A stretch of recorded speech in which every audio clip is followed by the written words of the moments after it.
दोस्तों इस वक्त कोरोना तो खैर थम चुका है। मीडिया पर आपको कोरोना की खबरें शायद देखने को नहीं मिलती होंगी, लेकिन हमारे देश की मीडिया पर एक बीमारी को लेकर बहुत ज़्यादा चर्चाएं हो रही हैं और उसका नाम है मंकी पॉक्स। आप लोगों ने शायद सुना होगा टीवी पर कि मंकी पॉक्स को लेकर मीडिया बहुत सारी खबरें चला रहा है और कह रहा है कि कोरोना के बाद एक और जानलेवा बीमारी दुनिया में फैलना शुरू हो चुकी है। WHO भी इसको लेकर अलर्ट हो गया है, भारत सरकार ने भी अलर्ट जारी कर दिया है। तो क्या वाकई में मंकी पॉक्स का खतरा भारत के अंदर भी है? क्या है ये मंकी पॉक्स और कितना ज़्यादा खतरनाक है? आइए इस मंकी पॉक्स का ऑपरेशन करने की कोशिश करते हैं। हम आपको डराएंगे नहीं मीडिया की तरह, बल्कि फैक्ट के साथ आपके सामने सारी जानकारी रखेंगे। तो इसीलिए अगर आप हमारे चैनल पर पहली बार आए हैं, सब्सक्राइब कर सकते हैं। यहाँ पर गोदी मीडिया से बिल्कुल अलग खबरें बहुत आसान भाषा में कम समय में आपको बताई जाती हैं। तो सबसे पहले आपको बताते हैं कि मंकी पॉक्स कौन कौन से देशों में इस वक्त फैला हुआ है। America, Australia, Belgium, France, Italy, Spain, पुर्तगाल, स्वीडन, जर्मनी, कनाडा, अफ्रीका। इन देशों में अब तक पिछले 10-15 दिनों में मंकी पॉक्स के केस सामने आ चुके हैं। मंकी पॉक्स बीमारी क्या है और ये कहां से आई? मंकी पॉक्स बीमारी का पता तब चला जब एक बंदर को 1958 में कैद किया गया था, तो उस बंदर के अंदर ये मंकी पॉक्स बीमारी का पता लगा। उसके बाद 1970 में दुनिया के पहले इंसान के अंदर मंकी पॉक्स की पुष्टि की गई थी। यानी 1958 में बंदर के अंदर मिला, उसके बाद इंसान के अंदर 1970 में पहला केस मंकी पॉक्स का सामने आया था। आइए अब आपको बताते हैं कि आखिर ये मंकी पॉक्स बीमारी है क्या। दोस्तों जिस तरीके से चिकन पॉक्स होता है, जिसको चेचक कहते हैं, बड़े बड़े दाने जिस्म पर निकल आते हैं इंसानों के, इसी तरीके से मंकी पॉक्स भी होता है। इंसानों के जिस्म पर इतने इतने बड़े दाने चेचक की तरह निकल आते हैं, इसको मंकी पॉक्स कहा जाता है। देखने में ये चिकन पॉक्स की तरह ही लगता है, लेकिन इसको मंकी पॉक्स का नाम दिया जाता है। अब ये इंसानों में होती कैसे है, जरा इसके बारे में भी जो रिसर्च मेरे सामने है उसके मुताबिक आप लोगों को बता रहा हूं। यह वायरस मरीज के घाव से निकलकर आंख, नाक और मुंह के जरिए शरीर में प्रवेश कर जाता है। यानी अगर किसी को मंकी पॉक्स है और आप उस मरीज के संपर्क में आते हैं, तो आपके नाक, आंख और मुंह के जरिए यह वायरस आपके शरीर में भी पहुंच सकता है।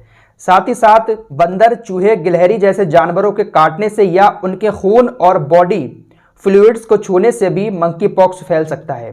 एक्सपर्ट के मुताबिक ठीक से मांस पकाकर ना खाने या संक्रमित जानवर का मांस खाने से भी आप इस बीमारी की चपेट में आ सकते हैं। तो इस तरीके से आपको मंकी पॉक्स हो सकता है। बाकी ये कोई ऐसा वायरस नहीं है कि आप घर से बाहर निकले, हवा में उड़ के आपको मंकी पॉक्स लग गया। किन तरीकों से मंकी पॉक्स हो सकता है वो वजह मैंने आप लोगों को बता दी।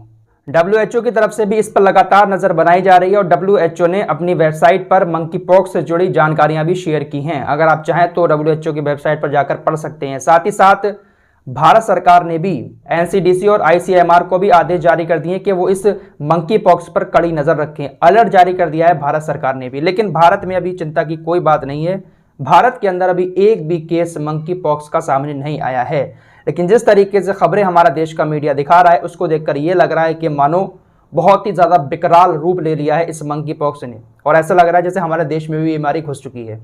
मंकी पॉक्स को अगर देखा जाए तो एक तरीके से चिकन पॉक्स की तरह ही ये बीमारी है।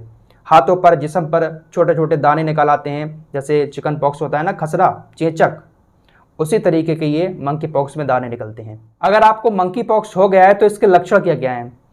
इसमें बुखार, सिर दर्द, मांसपेशियों में दर्द, पीठ दर्द और जुकाम, ठंड लगना, थकावट, निमोनिया के लक्षण और फ्लू के लक्षण दिखाई दे सकते हैं। इसके अलावा पूरे शरीर पर दाने या फफोले निकल आते हैं। देखिए अगर कोई भी बीमारी होती है तो जाहिर सी बात उसमें बुखार तो आता ही है। जब चेचक निकलती है, चिकन पॉक्स निकलता है, तब भी पूरे जिस्म के अंदर हड्डी हड्डी में दर्द बैठ जाता है, बुखार भी आता है, ठंड भी लगती है। तो ये तो नॉर्मल सी बात है। अगर कोई भी बीमारी आपको हो रही है तो उसमें ये लक्षण तो होना ही होना है। अब आप ऐसा ना समझें कि अगर आपको बुखार लग रहा है, आपकी हड्डी में दर्द हो रहा है, तो घबराहट में कहीं ये सोचने लगे कि मुझे चिकन पॉक्स हो गया या मंकी पॉक्स हो गया। देखिए ये नॉर्मल सी चीज़ें हैं। किसी को भी अगर चिकन पॉक्स होता है या कोई भी बीमारी होती है तो बुखार वगैरह तो आता ही आता है। तो इससे ज़्यादा घबराने की ज़रूरत नहीं है। ये जो लिखा जाता है और ये जो खबरें आपको बताई जाती है ना, इन खबरों को लेकर ज़्यादा घबराने की ज़रूरत नहीं होती है, बल्कि ठीक से समझने की ज़रूरत होती है। लेकिन मीडिया जो है वो तो आपको पता ही है किस अंदाज में बताता है, तो अंदाज देखकर ही इंसान डर जाता है सामने वाला। तो मीडिया वालों से भी मैं गुजारिश करूंगा कि अगर कोई बात बताते हैं ना तो बड़ा सहूलियत के साथ बताया करें, ताकि लोगों को समझ में आ सके ठीक से। लेकिन अंदाज ऐसा होता है कि बड़ा कहर मचा दिया, ये हो गया वो हो गया, सामने वाला वैसे ही देखकर यार परेशान हो जाता है। फिलहाल ज़्यादा घबराने की जरूरत नहीं है। भारत में इसका कोई भी केस नहीं है। किसी भी बीमारी से बचने के लिए, उसको दूर भगाने के लिए सबसे मेन चीज़ होती है साफ सफाई। आप लोग इसका ख्याल रखें, बाकी अल्लाह मालिक है। फिलहाल इस रिपोर्ट में इतना ही, मिलते हैं एक और नई वीडियो के साथ, तब तक के लिए अपना ख्याल रखें।